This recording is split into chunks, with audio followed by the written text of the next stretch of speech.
آج Sukkur press club میں پرامن احتجاج ریلوے کے خلاف ایک عظیم الشان اجتماع ہوا، جس میں سابقہ میئر ارسلان اسلام شیخ صاحب، سابقہ ڈپٹی میئر طارق خان چوہان صاحب، مرتضی گھانگرو صاحب، یاسین آرئی صاحب، خادم حسین شیخ صاحب، انور سومرو صاحب اور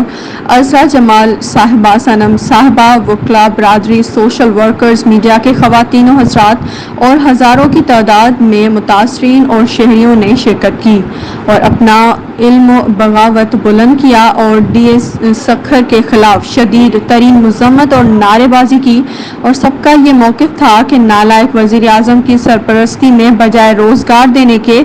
عوام کو یہ گھروں بے روزگار کیا جا رہا ہے، یہ جس کی جتنی بھی مذمت کی جائے کم ہے۔ شبانہ خاکی، سندھ ایکسپریس نیوز، روہڑی۔